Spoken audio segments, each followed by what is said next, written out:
ബ്രസീലിലുള്ള ഒരു കൊതുക് ഫാക്ടറി അണുക്കൾ ബാധിച്ച 5 ബില്യൺ കൊതുകുകളെ ബ്രസീലിലുടനീളം തുറന്നുവിടാൻ പോവുകയാണ്. ഇതൊരു സയൻസ് ഫിക്ഷൻ സിനിമയാണോ അതോ കഴിഞ്ഞ കുറേ വർഷങ്ങളിൽ നമ്മൾ കേട്ടത് വെച്ചിട്ട് മനുഷ്യന് വേണ്ടിയുള്ള ഏറ്റവും വലിയ സയൻസിൻ്റെ കോൺട്രിബ്യൂഷനാണ്?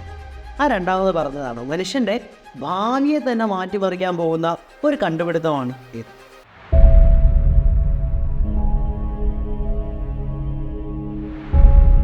നമ്മളിൽ ഭൂരിഭാഗം പേർക്കും കൊതുകിനെ ഇഷ്ടമല്ല അല്ലേ? അവരുടെ രാത്രിയിലുള്ള മൂളലും ചൊറിച്ചിലുണ്ടാക്കുന്ന കടിയും മാത്രമല്ല അതിന് കാരണം. മനുഷ്യന് ഏറ്റവും അപകടകരമായ ജീവിയാണ് കൊതുക്. മറ്റേതൊരു ജീവിയേക്കാൾ കൂടുതൽ മനുഷ്യരെ അസുഖങ്ങൾ പടർത്തുന്നത് വഴി കൊതുക് കൊല്ലുന്നുണ്ട്. പക്ഷെ ഇനിയും ഇതിന് മേലെ ഫാക്ടറികൾ വെച്ച് കൂടുതൽ കൊതുകുകളെ ഉണ്ടാക്കി പുറത്തേക്ക് വിടുന്നത് എന്തിനാണെന്ന് ചോദിക്കുന്നതിന് മുമ്പ് നമുക്ക് മറ്റൊരു ചോദ്യം ചോദിക്കാം. ഇവരെ എല്ലാവരെയും ഒറ്റയടിക്കും കൊന്നു കളഞ്ഞൂടെ? ഈ കൊതുകുകളെ മൊത്തത്തിൽ അങ്ങ് ഇല്ലാതാക്കിയാൽ എന്തെങ്കിലും പ്രശ്നങ്ങൾ ഉണ്ടാവുമോ? നേച്ചർ ജേണൽ ഇതിലൊരു അനാലിസിസ് നടത്തിയിട്ടുണ്ട്. അതിൽ നിന്ന് മനസ്സിലായത് കൊതുകുകൾ മൊത്തത്തിൽ നാളെ ഇല്ലാതെ ആയാലും മനുഷ്യൻ അങ്ങനെ വലിയ ഭീകരമായ പ്രശ്നങ്ങളൊന്നും ഉണ്ടാവില്ല എന്നാണ്. പിന്നെയും കൊതുകിനെ ഭയങ്കരമായിട്ട് ആശ്രയിക്കുന്ന വളരെ കുറച്ച് ജീവികളേ ഉള്ളൂ. ചിലയിനം പക്ഷികളും ചിലയിനം മത്സ്യങ്ങളും. പക്ഷെ അവയും കൊതുകിന് പകരം മറ്റേതെങ്കിലും ഭക്ഷണം കണ്ടെത്താനാണ് സാധ്യത. ഇനി ചില കൊതുകുകൾ പരാഗണം നടത്താൻ ചില ചെടികളെ ഹെൽപ്പ് ചെയ്യുന്നുണ്ടെങ്കിലും അവയൊന്നും തന്നെ മനുഷ്യൻ ഭയങ്കരമായി ആശ്രയിക്കുന്നവയല്ല. പക്ഷേ മൊത്തം 3200 സ്പീഷീസിലുള്ള കൊതുകുകൾ ഉണ്ടെങ്കിലും അതിൽ 200 തരം കൊതുകുകൾ മാത്രമേ മനുഷ്യനെ കടിക്കുകയുള്ളൂ. അതുകൊണ്ട് തന്നെ മുഴുവൻ കൊതുകുകളെ കൊല്ലുന്നത് അത്ര ശരിയായിട്ടുള്ളൊരു കാര്യമല്ല.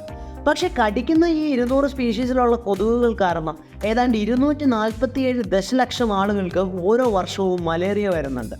ഡെങ്കിപ്പനിയും സിക്കയും പോലുള്ള മറ്റ് അസുഖങ്ങൾ ബാധിക്കുന്നത് ഇതിൻ്റെ ഇരട്ടി ആളുകൾക്കാണ്. പക്ഷേ കൊതുകുകളെ മൊത്തത്തിൽ കൊന്നു കളയുന്നത് അത്ര പ്രാക്ടിക്കൽ ആയിട്ടുള്ളൊരു കാര്യമാണോ എന്നുള്ളൊരു ചോദ്യമുണ്ട്. അത് മാത്രമല്ല, ഇനി നമ്മൾ പ്രതീക്ഷിക്കാത്ത, നമ്മൾ ഫോഴ്സ് ചെയ്യാത്ത ഏതെങ്കിലും ഒരു പാരിസ്ഥിതിക പ്രശ്നം ഇതിൻ്റെ കാരണം ഇതിൻ്റെ ഫലമായിട്ട് ഉണ്ടാവുമോ എന്നുള്ളത് ഒരു ചോദ്യമാണ്. അവിടെയാണ് കൂടുതൽ കൊതുകുകളെ ഫാക്ടറിയിൽ ഉണ്ടാക്കി ഈ പ്രശ്നം സോൾവ് ചെയ്യാമെന്ന ഐഡിയ വരുന്നത്.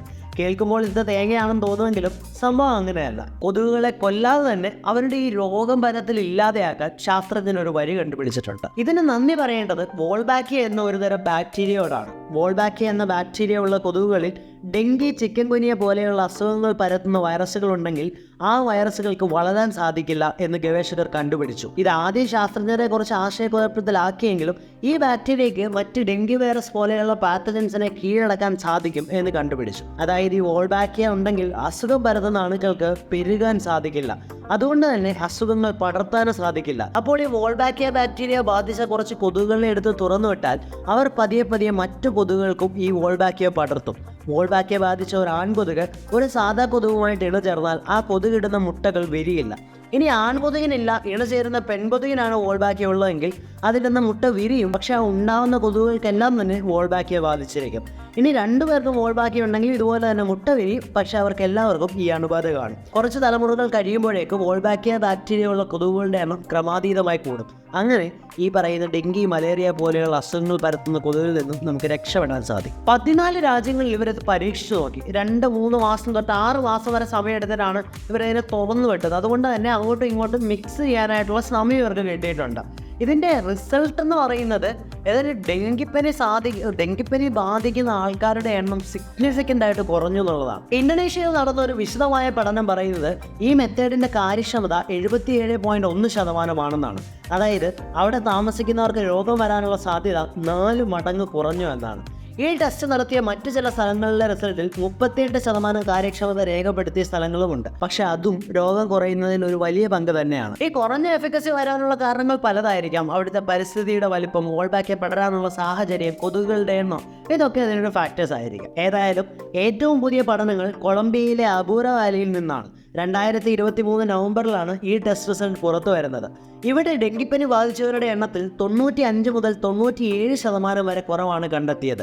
കഴിഞ്ഞ 20 വർഷത്തിലെ അവിടുത്തെ ഏറ്റവും കുറഞ്ഞ നിരക്കാണിത്. ഇത് ഇമ്പോർട്ടൻ്റ് ആവുന്നത് ഇതിന് ചുറ്റുമുള്ള സ്ഥലങ്ങളിലെ കണക്ക് പരിശോധിക്കുമ്പോഴാണ്.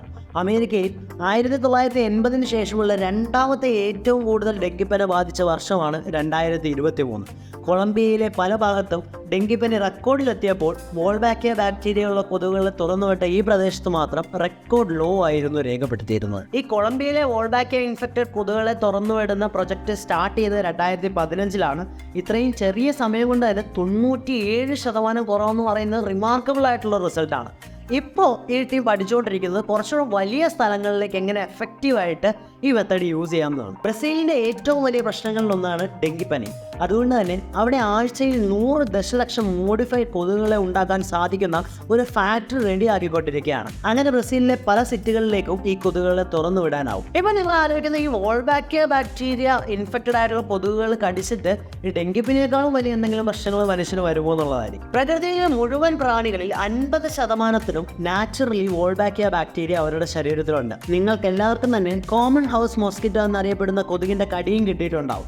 ബ്രൗൺ കളറിൽ വീടുകളിൽ സാധാരണയായി കാണുന്ന ആ കൊതുകില്ലേ, അത് തന്നെ. അവർക്ക് നാച്ചുറലി വോൾബാക്കിയ ശരീരത്തിലുണ്ട്.